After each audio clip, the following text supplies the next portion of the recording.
ने लेकर के आए और आज राजा परीक्षित ने वही मुकुट पहना और शिकार खेलने के लिए जंगल में गए। तो उस मुकुट में कलयुग का वास हुआ। अब जब कलयुग का वास हुआ तो शिकार खेलते खेलते राजा परीक्षित को प्यास लगी, तो एक महात्मा के आश्रम में पहुंचे।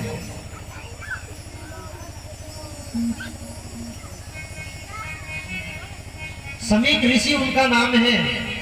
उन महात्मा के आश्रम में जब राजा परीक्षित पहुंचे तो समीक ऋषि तपस्या कर रहे थे, भगवान की भक्ति कर रहे थे।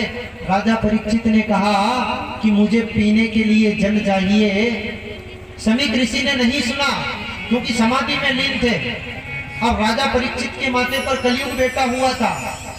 राजा परीक्षित ने जब देखा कि मैं चक्रवर्ती सम्राट हूँ, ये साधारण सा साधु मेरी आज्ञा का पालन नहीं कर रहा है, राजा परीक्षित को गुस्सा आ गया। अपने बाण से एक मरा हुआ सांप उठाया और समीक ऋषि के गले में राजा परीक्षित ने वो नाग डाल दिया। अब ये राजा परीक्षित ने वो समीक ऋषि के गले में सांप डाला और अपने महल में आ गए। समीक ऋषि तो समाधि में लीन थे। अब जैसे ही समीक ऋषि के पुत्र श्रृंगी ऋषि को जब ये पता चला कि कोई राजा आया था और मेरे पिता के गले में मरा हुआ सांप डाल करके गया, तो वो समीक ऋषि का पुत्र श्रृंगी ऋषि उस समय कौशिकी नाम की नदी के किनारे पर संध्या बंदन कर रहा था, गायत्री का जप कर रहा था। उसी समय उस श्रृंगी ऋषि ने अपने हाथ में जल लिया और हाथ लेकर के कहते हैं कि तिलंगित मर्यादम तक्षकम सप्तमे हनि दक्षति स्म पुनर्नारम चोदितो में तदत्कृतम।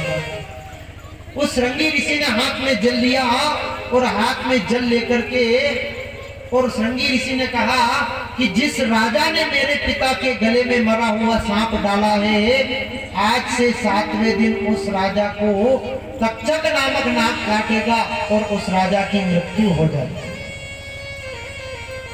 ये श्राप राजा परीक्षित को लग गया।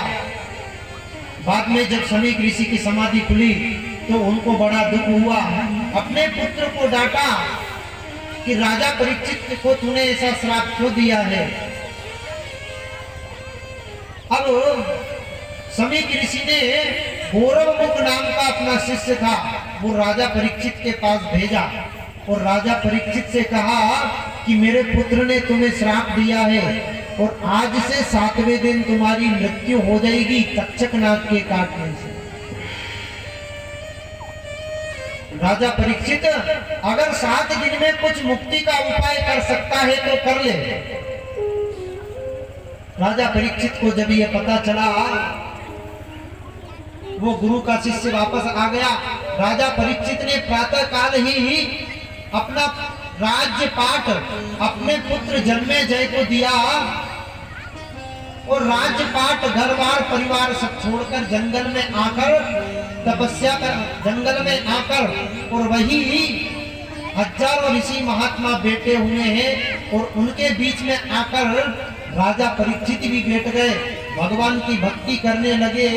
फिर वही जो व्यास नंदन सुखदेव जी महाराज है, सुखदेव जी महाराज आए। सुखदेव जी महाराज को राजा परीक्षित ने प्रणाम किया, उनकी पूजन करी, वंदना करी और प्रश्न किया कि 7 दिन में जिसकी मृत्यु आ जाती है उसे क्या करना चाहिए।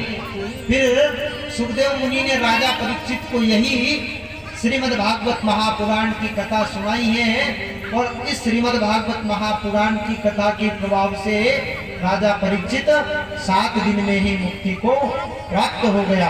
बोलिए गोविंद भगवान की जय, बोलिए भक्तवत्सल भगवान की जय।